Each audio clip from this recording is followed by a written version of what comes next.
Price the lord. ಪ್ರೀತಿಯ ದೇವರ ಜನರೇ, ದೇವರ ವಾಕ್ಯವು ನಮಗೆ ಪ್ರತಿ ದಿನ ಮತ್ತು ಪ್ರತಿ ಕ್ಷಣವೂ ಕೂಡ ನಿರೀಕ್ಷೆಯಾಗಿದೆ. ಬನ್ನಿ ಹಾಗಾದರೆ ಈ ದಿನದ ಕೃಪೆಯ ವಾಗ್ದಾನವನ್ನು ಧ್ಯಾನಿಸೋಣ.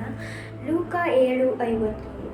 ಆತನು ಆ ಹೆಂಗಸಿಗೆ, ನಿನ್ನ ನಂಬಿಕೆಯೇ ನಿನ್ನನ್ನು ರಕ್ಷಿಸಿ, ಅದೇ ಸಮಾಧಾನದಿಂದ ಹೋಗು ಎಂದು ಹೇಳಿದನು.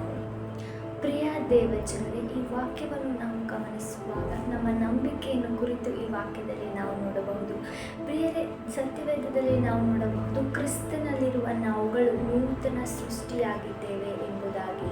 ಪ್ರಿಯರೇ, ನಿಮಗೆ ಯಾವುದಾದರೂ ಬಲಹೀನತೆ ಕಾಣುವಾಗ ಅಥವಾ ಯಾವುದಾದರೂ ಕಠಿಣವಾದ ಪರಿಸ್ಥಿತಿಗಳು ಎದುರಾದಾಗ ನೀವು ಪದೇ ಪದೇ ಅದನ್ನೇ ಮಾತನಾಡದೆ ಯೇಸು ಕ್ರಿಸ್ತನು ಶಿಲುಬೆಯಲ್ಲಿ ಮಾಡಿ ಮುಗಿಸಿದ ಕಾರ್ಯವನ್ನು ನೀವು ನಂಬಿ ಮತ್ತು ನೀವು ನಂಬಿಕೆಯಿಂದ ಮಾತನಾಡುವಾಗ ಅದು ನಿಮ್ಮ ಜೀವಿತದಲ್ಲಿ ನೆರವೇರುವಂಥದ್ದಾಗಿದೆ.